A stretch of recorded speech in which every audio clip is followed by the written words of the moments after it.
Hello बच्चों, आज हम पढ़ेंगे। हमने रेसिस्टिविटी तक पढ़ा था, उसके बाद आगे से हम पढ़ेंगे रेसिस्टेंस को हम किस तरह अलग अलग ढंग से कोई भी इलेक्ट्रिक सर्किट के अंदर उनको ज्वाइन कर सकते हैं। ठीक है, तो जो रेसिस्टिविटी हमने पढ़ी थी उसके अंदर एक बात छूट गई थी, वो मैं बता रहा हूँ। रेसिस्टिविटी को हम रिप्रेजेंट कर रहे थे किससे? रो से। इसकी यूनिट रह गई थी, इसकी जो यूनिट है वो क्या है? ओम मीटर होती है। क्या होती है? ओम मीटर, या इस तरह ये कर ली ओम मीटर, ये अपने को दी हुई है। अब हम देखेंगे रेसिस्टेंस को किस तरह से ज्वाइन कर सकते हैं। ठीक है, रेसिस्टेंस या combination of resistance in different manner अगर आपसे पूछा जाए तो वो भी आप कर सकते हो कि रेसिस्टेंस को कौन से कॉम्बिनेशन आप यूज़ कर सकते हो। कॉम्बिनेशन ऑफ रेसिस्टेंस, तो हमने देखा था कि जो भी करंट आता है, ठीक है, किसी भी सर्किट के अंदर जो करंट आता है वो किसके ऊपर डिपेंड करता है? रेसिस्टेंस पे डिपेंड करता है कि कितना का जो रेसिस्टेंस होगा तो उसी के अकॉर्डिंग करंट की सप्लाई होगी। तो रेसिस्टेंस हमें देखना है कि रेसिस्टेंस उसका हम किस तरह से दो पॉसिबल कॉम्बिनेशन बना सकते हैं। तो हमारी क्लास 10th में दी है कि दो तरह के हम कॉम्बिनेशन इनके यूज़ कर सकते हैं। या तो रेसिस्टेंस को हम किस में कनेक्ट कर सकते हैं? सीरीज़ के अंदर, और या रेसिस्टेंस को हम किस में कनेक्ट कर सकते हैं? पैरेलल मैनर के अंदर। ठीक है, तो सबसे पहले हम रेसिस्टेंस को सीरीज़ में पढ़ेंगे। ठीक है, तो सीरीज़ के अंदर देखो क्या होता है, ये रेसिस्टेंस अपने को दी है, रेसिस्टेंस को हम इस तरह रिप्रेजेंट करते हैं। तो रेसिस्टेंस हमें पता है कि इस तरह अगर एक एंड रेसिस्टेंस का जब दूसरे एंड से कनेक्ट होगा तो हम बोलेंगे कि रेसिस्टेंस क्या है? सीरीज़ के अंदर कनेक्टेड है। ठीक है, ये अपने को कोई भी इलेक्ट्रिकल सर्किट दिया है जिसके अंदर जो अपने को रेसिस्टेंस दे रखा है वो दे रखे हैं R1, R2 और R3।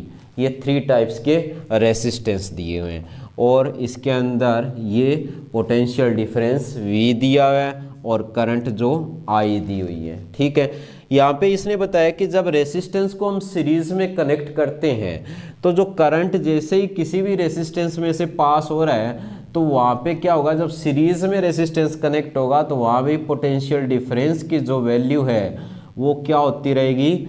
चेंज होती रहेगी। तो बस ये ही मेन पॉइंट आपको काम देगा कि जब रेसिस्टेंस क्या होती है? सीरीज में लिंक्ड होते हैं तो उनके अंदर क्या होता है? जो पोटेंशियल डिफरेंस होगा हर एक जो रेसिस्टर पर वो अपने को उस डिफरेंट वैल्यू देगा। तो बस आपको ये ध्यान रखना है कि जब रेसिस्टेंस को सीरीज में कनेक्ट किया जाता है तो जो इलेक्ट्रिक करंट है वो तो आपको हर एक पॉइंट पे सेम मिलेगा। तो इलेक्ट्रिक करंट क्या रहेगा? Electric current value remain same, जबकि जो पोटेंशियल डिफरेंस है, क्या है? पोटेंशियल डिफरेंस, पोटेंशियल डिफरेंस की जो वैल्यू है वो क्या होती रहेगी? चेंज होती रहेगी। पोटेंशियल डिफरेंस की वैल्यू क्या होगी? चेंज होती रहेगी। ठीक है, तो अब हमें पता है कि अगर हम ओम्स लॉ को लगाएं तो अकॉर्डिंग टू ओम्स लॉ हमें पता है क्या दिया है कि V इक्वल टू IR दिया हुआ है। ठीक है, ये अपने को इक्वेशन फर्स्ट दी हुई है। ठीक है, फिर ये कह रहा है कि जितने भी रेसिस्टेंस में से क्या होगा? करंट पास होगा तो वहाँ पे पोटेंशियल डिफरेंस क्रिएट होगा। तो हमें पता है कि यहाँ पे क्या होगा? V1 होगा, यहाँ V2 होगा और यहाँ पे V3 पोटेंशियल डिफरेंस जनरेट होगा। तो मतलब जो V होगा वो किसके इक्वल होगा? V1 plus V2 plus V3 के इक्वल होगा। तो ये इक्वेशन अपने पास बन गई सेकेंड वाली।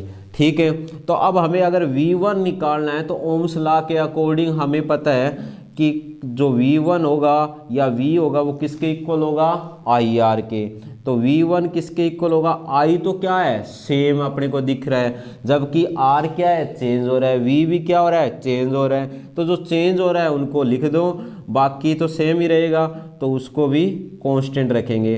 तो V1 किसके इक्वल होगा? I तो सेम रहेगा, जबकि R चेंज होगा, R1 के अकॉर्डिंग V1 मिलेगा। इसी तरह V2 किसके इक्वल होगा, I R2 के इक्वल होगा, और V3 जो है वो किसके इक्वल होगा, I R3 के इक्वल होगा। ठीक है, तो ये अपने पास इक्वेशन थर्ड आ जाती है। ठीक है, अब आपने क्या करना है, इक्वेशन थर्ड और इक्वेशन फर्स्ट की जो वैल्यू है वो किस में रखनी है, इक्वेशन सेकंड में रखनी है। तो आप लिखोगे पुटिंग द वैल्यू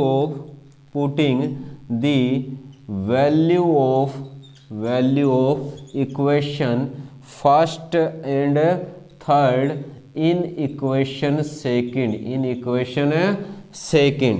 तो अब आपको पता है कि इक्वेशन सेकंड ये दी हुई है, तो v के इक्वल क्या लिखेंगे, आई आर लिखेंगे। ठीक है, सेकंड इक्वेशन यही है। v1 के इक्वल क्या रखेंगे, हमें पता है आई आर वन, और v2 के इक्वल आई आर टू, और v3 के इक्वल आई आर थ्री। तो ये सारी वैल्यू जो है इसके अंदर डाल देनी है। ठीक है, ये भी वैल्यू यहाँ पे डाल देनी है। तो अब हमें पता है इन सभी में आई तो क्या है, कॉमन है, तो आई को हम कॉमन निकाल लेंगे, तो आर किसके इक्वल आ जाएगा, R1 plus R2 plus R3। ठीक है, तो मतलब R जो है वो है RS, यानी रेसिस्टेंस इन सीरीज अपने को दिया हुआ है। तो ये किसके इक्वल होता है, R1 plus R2 plus R3। यानी जब रेसिस्टेंस आपको सीरीज में दिया हो, इस तरह रेसिस्टेंस जुड़े हो, तो जो टोटल रेसिस्टेंस आप निकालोगे तो इनको सीधा कंबाइन कर दो, सीधा इनको ऐड कर दो तो निकल जाएगा। अगर यहाँ पे मान लो 5 दिया होता, यहाँ 10 दिया होता, या 15 दिया होता, तो जो टोटल रेसिस्टेंस होता यानी वो आप निकालते RS equal to R1 plus R2 plus R3। अब हमें पता है R1 कितना दिए, 5 दिए, R2 कितना दिए, 10, R3 कितना दिया, 15। तो टोटल रेसिस्टेंस इनका जोड़ करके कितना आ जाएगा, 30। अब आपको इसकी यूनिट भी पीछे लिखनी है, तो 30 ओम, इस तरह न्यूमेरिकल हो जाएंगे। ठीक है, तो ये था रेसिस्टेंस इन सीरीज। इसके बाद हम बात करते हैं रेसिस्टेंस इन पैरेलल। ठीक है, तो यहाँ पे जो सीरीज है, सीरीज के अंदर अगर आप देखोगे ना, तो रेसिस्टेंस जो मिलता है वो सभी रेसिस्टर के कॉम्बिनेशन से मिलेगा।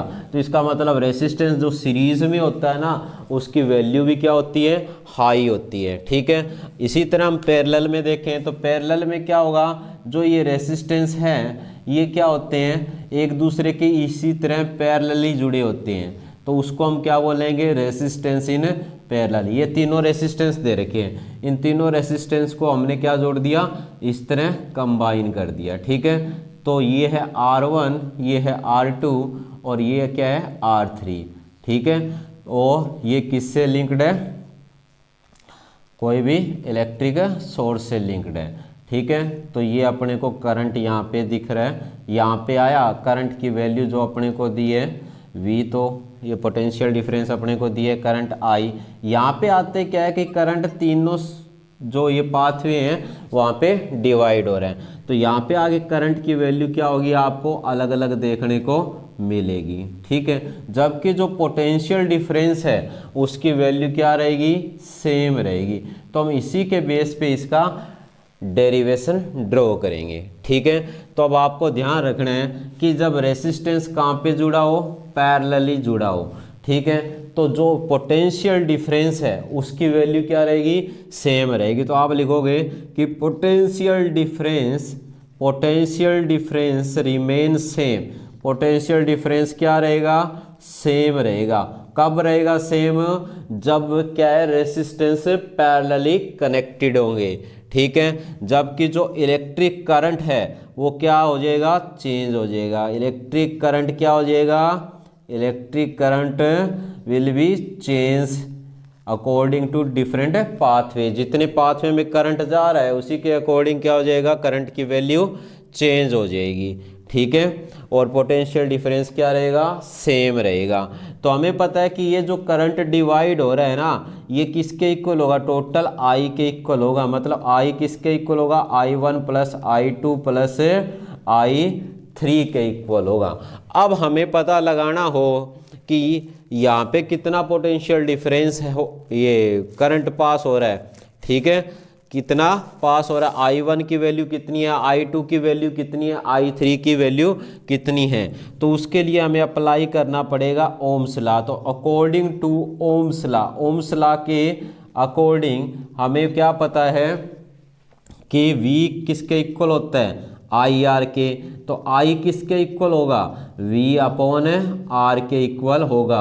ये इक्वेशन अपने पास क्या है, फर्स्ट दी हुई है। अगर आपसे पूछ ले I1, I2, I3 की वैल्यू क्या होगी, तो I1 किसके इक्वल होगा, V अपॉन R1 के, क्योंकि करंट I1 R1 से पास हो रहा है। तो हमें पता चलेगा V तो सेम ही है, R की वैल्यू चेंज हो रही है। इसी तरह I2 किसके इक्वल होगा, V अपॉन R2 के, और I3 किसके इक्वल होगा, V अपॉन R3 के इक्वल। तो ये इक्वेशन अपने को क्या दे रखी है, सेकंड दे रखी है। ठीक है ये तो हो गई, ये है फर्स्ट, ये हो गई सेकंड, और ये हो गई थर्ड। ठीक है, तो ये आपको ध्यान रखना है। तो अब आपने क्या करना है, जो आपको सेकंड और थर्ड जो इक्वेशन दी हुई है उसकी वैल्यू इक्वेशन फर्स्ट में रखनी है। ठीक है, तो आप लिखोगे putting the value of equation second third in equation first. ठीक है, तो इसकी वैल्यू भरोगे तो I किसके इक्वल आ जाएगा, हमें पता है V अपॉन R के। ठीक है, और इनकी अपने को वैल्यू दी है, I1 किसके इक्वल है, V अपॉन R1 के, और I2 V अपॉन R2 के, और I3 V अपॉन R3 के। तो सभी में V कॉमन है, V कॉमन निकालोगे तो ये आ जाएगा 1 upon R1 plus 1 upon R2 plus 1 upon R3 के इक्वल मिल जाएगा। ठीक है, तो ये हमें पता है रेसिस्टेंस किस में जुड़े हुए हैं, पैरेलल में जुड़े हुए हैं। तो RP लगाते हैं, रेसिस्टेंस इन पैरेलल किसके इक्वल होगा, 1 upon R1 plus 1 upon R2 1 plus R3। ठीक है, तो जो रेसिस्टेंस अपने को पैरेलल में मिलेगा वो सीरीज में जो रेसिस्टेंस मिल रहा है उसकी कंपेयर में क्या होगा, कम होगा। तो ये हमेशा ध्यान रखना, resistance in series is always greater than resistance in parallel. ठीक है, तो बस ये आपको ध्यान रखना है। तो ये हो जाएगा पैरेलली। अगर आप देखो तो घरों में जितने भी जो इलेक्ट्रिक सर्किट के अंदर जितने भी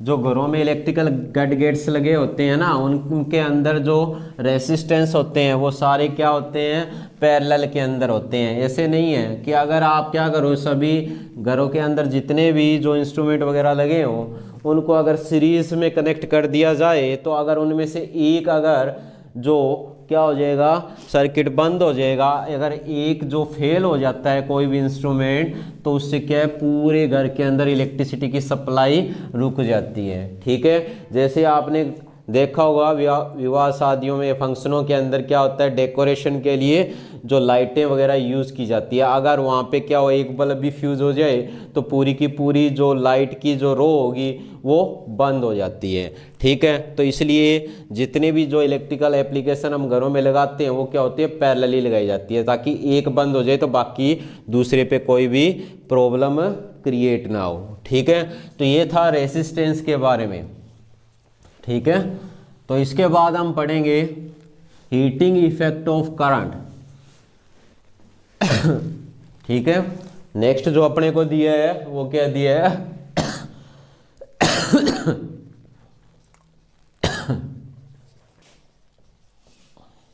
हीटिंग इफेक्ट ऑफ करंट। तो आपने देखा होगा कि घरों के अंदर सर्दियों में नहीं, सर्दियों में भी देखते हो हीटर वगैरह हम यूज़ करते हैं तो बिजली से क्या है, किस तरह इलेक्ट्रिसिटी से हीट क्रिएट हो रही है। या गर्मियों में आपने देखा है कि फ़ैन टीवी वगैरह जब भी ज़्यादा टाइम तक चलते रहेंगे तो वो क्या हो जाते हैं, हीट प्रोड्यूस करने लग जाते हैं। तो यही यहाँ पे अपने को इसी का जो हीट प्रोडक्शन जो हो रही है उसी जो फिनोमिना का यूज़ क्या है, हम हीटिंग इफेक्ट को शो करने के लिए कर रहे हैं। जैसे देखो इसके अंदर क्या होगा, यहाँ पे इसने बताया कि अगर कोई भी आपको क्या दे रखा है, कोई इलेक्ट्रिकल सर्किट दे रखा है। ठीक है, इलेक्ट्रिकल सर्किट के अंदर ये कह रहा है कि अगर जो पोटेंशियल डिफरेंस जो है वो क्या दे रखा है, इसने ये कह रहा है V दे रखा है, और जो करंट है ठीक है वो क्या है, I पास हो रहा है। ठीक है, जब कोई भी जो चार्ज फ्लो कर रहा है वो कितना दे रखा है अपने को, Q दे रखा है। ठीक है, तो यहाँ पे इसने कहा है कि अगर आप सोच के देखो कोई जो करंट है वो टाइम t के लिए क्या हो रहा है, करंट क्या हो रहा है उसमें से पास हो रहा है। तो अगर उसमें से t टाइम के लिए अगर करंट पास होगा तो उस सर्किट के अंदर जितनी जो एनर्जी जो अपने को देखने को मिल रही है, ठीक है, या कितनी एनर्जी यूज हो रही है जब आई करंट जो है वो टी टाइम के लिए वी पोटेंशियल डिफरेंस में से पास हो रहा है, तो जो पावर होगी यानी जो एनर्जी होगी वो किसके इक्वल होगी, हमें पता है जितना जो वर्क किया जाएगा जितने टाइम के अंदर वो उसके इक्वल मिलेगी। अब हमें पता है कि वर्क कब होगा, वर्क तब होगा ना जब क्या होगा, कोई जो क्यू चार्ज है वो किसी पोटेंशियल डिफरेंस के अंदर क्या हो रहा है जितना वर्क डन किया जा रहा है, मतलब क्यू चार्ज को एक पॉइंट से दूसरे पॉइंट पे ले जाने के लिए। तो यानी हमें पता है कि हमने पोटेंशियल डिफरेंस स्टडी किया था जिसमें V किसके इक्वल होता है, W/Q, यानी कहने का मतलब है जो वर्क होगा उसको हम किससे रिप्रेजेंट कर सकते हैं, V/Q से रिप्रेजेंट कर सकते हैं, और T टाइम के अंदर कितनी एनर्जी प्रोड्यूस हुई है उसको हमें इस तरह शो कर सकते हैं। ठीक है, बाद में इसने कहा है कि जब हमें पता है कि जब इतना वर्क हुआ है टी टाइम के अंदर तो वो उसकी पावर को शो कर रहा है। तो जितना वर्क होगा इसका मतलब क्या होगा, जितना जो वर्क हो रहा है वो किसकी फॉर्म में प्रोड्यूस हो रहा है। अगर ये कह दे कि ये जो वर्क है वो किसकी फॉर्म में प्रोड्यूस हो रहा है, हीट की फॉर्म में प्रोड्यूस हो रहा है, तो अपने को यहाँ पे क्या मिल जाएगी, W/P/T मिल जाएगी। अब हमें पता है जो पावर होती है, पावर जो है वो किसके इक्वल अपने को दी हुई है, यहाँ पे दी हुई है VQ/T के इक्वल दी हुई है। तो हम इसकी वैल्यू यहाँ पे पुट कर सकते हैं। तो P की वैल्यू क्या दी है, VQ/T दी हुई है। ठीक है, और यहाँ पे अपने को क्या दिया हुआ है, इंटू T दिया हुआ है। ठीक है, तो जो अपने को Q/T दिया, अगर आप चाहो तो कट कर सकते हो, कट ना करो तो हमारे पास एक अलग फार्मूला आ जाएगा, क्या आ जाएगा, VQ/T होता है किसके इक्वल होता है, I के इक्वल होता है। चाहो तो यही लिख सकते हो Q/T किसके इक्वल हो गया, I के इक्वल हो गया।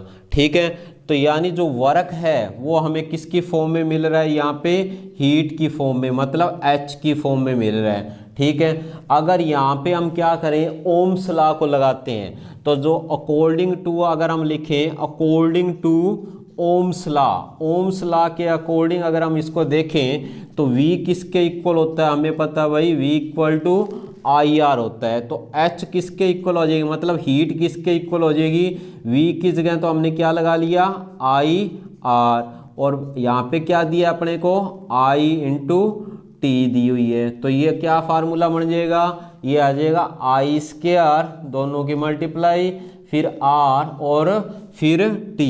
ठीक है, तो ये अपना नेट फार्मूला आ जाएगा। ये जो फार्मूला है इसको हम क्या बोलते हैं, जूल्स लॉ ऑफ हीटिंग। क्या बोलेंगे, Joule's, Joule's law of heating. Joule's law of heating क्या बताता है अपने को, ये जूल्स लॉ ऑफ हीटिंग के अकॉर्डिंग ये कह रहा है कि जो भी हीट या जो एनर्जी प्रोड्यूस होती है, ठीक है, किसी रेसिस्टर में से जैसे करंट पास होगा तो कितनी हीट प्रोड्यूस होगी, तो वो जो हीट होती है ना वो क्या होती है, उसके जो करंट के स्क्वायर के क्या होगी, डायरेक्टली प्रोपोर्शनल होगी। और दूसरी बात इसने बताया जूल्स लॉ ऑफ हीटिंग ने कि जितना उसका रेसिस्टेंस होता है उसके क्या होती है, हीट जो प्रोड्यूस होती है वो डायरेक्टली प्रोपोर्शनल होती है, और जितने टाइम के लिए जो करंट पास होता है उसके भी क्या होती है, डायरेक्टली प्रोपोर्शनल होती है। तो बस ये आपको ध्यान रखना है, अगर जूल्स लॉ ऑफ हीटिंग अगर आपसे पूछा जाए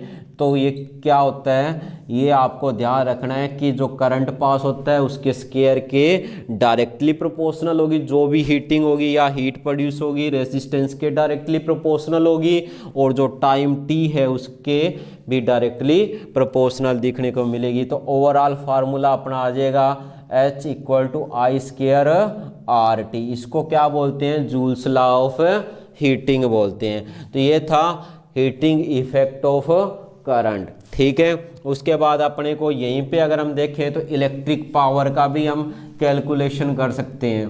ठीक है, तो इलेक्ट्रिक पावर हमें पता है क्या होगी इलेक्ट्रिक पावर, कि जब हमें पता है कि कोई भी जो करंट है या इलेक्ट्रिक करंट जो है वो पास हो रहा है किसी पोटेंशियल डिफरेंस में से, तो उसकी जो पावर जो होती है, वैसे तो अगर आप पूछा जाए तो पावर क्या होगी कि जिस रेट से क्या होगी इलेक्ट्रिसिटी कंज्यूम हो रही है वो क्या होती है, उसकी पावर होती है। ठीक है, तो हमें क्या दे रखी है यहाँ पे इलेक्ट्रिक पावर की अगर हम बात करें तो इलेक्ट्रिक पावर में अपने को दिया हुआ है कि इलेक्ट्रिक पावर को P से रिप्रेजेंट करते हैं। ठीक है, इलेक्ट्रिक पावर P किसके इक्वल होगी, यहाँ पे इसने बताया कि जिस रेट से क्या होता है कि इलेक्ट्रिसिटी कंज्यूम होती है वो क्या होती है, उसकी पावर होती है। इस फार्मूले को आप बार बार क्या कर सकते हो, रीअरेंज भी कर सकते हो। तो हमें यहाँ पे क्या है, V की जगह हम क्या लगा सकते हैं, ओम्स लॉ में IR अपने को दिया है, ये I आ गई तो पावर की वैल्यू क्या आ जाएगी, I स्क्वायर R आ जाएगी। अब अगर आप चाहो तो यहाँ पे V की जगह क्या लगा सकते हो, नहीं I की जगह क्या लगा सकते हो, Q अपॉन T लगा सकते हो। तो ये भी अपने पास क्या आ जाएगा, फार्मूला आ जाएगा। तो V इंटू क्यू आपने पढ़ा था, क्या हो सकता है, हमें पता है कि V इंटू क्यू W हो सकता है। ठीक है, और नीचे क्या आ जाएगी T, तो पावर क्या हो जाएगी, जिस रेट से क्या हो रही है, कोई वर्क हो रहा है यानी इलेक्ट्रिसिटी कंज्यूम हो रही है, वो क्या होती है, उसकी पावर होती है। ठीक है, और पावर की जो यूनिट होती है वो क्या होती है, वाट होती है। ठीक है, ये तो है स्मॉल यूनिट। ठीक है, अगर लार्ज यूनिट में देखें तो इलेक्ट्रिक पावर जो है उसको हम किलोवाट किससे लिखते हैं, किलोवाट हावर में लिखते हैं। ठीक है, तो अगर हम इसको देखें तो 1 किलोवाट हावर किसके इक्वल होगी, हमें पता है कि 1 किलोवाट में कितने वाट होते हैं, 1000 वाट होते हैं। ठीक है, टाइम हमेशा हम किस में लेते हैं, सेकंड में लेते हैं। तो एक घंटे में कितने सेकंड होते हैं, 3600, मतलब 3600 जो अपने को दिए हुए हैं। तो इसको अगर आप सॉल्व करोगे तो आपको क्या मिल जाएगी, ये क्या मिल जाएगी आपको, पावर किसके अंदर मिल जाएगी, यहाँ पे जो आपको दे रखी है ये अपने को वाट के अंदर दे रखी है। ठीक है, तो ये आ जाएगी 3.6 इंटू 10 टू दी पावर क्या आ जाएगी, 6 आ जाएगी। ठीक है, समझ में आया। तो ये आपको ध्यान रखना है कि ये किसके इक्वल होती है, इतने जो जूल है उसके इक्वल अपने को पावर दी हुई है। ठीक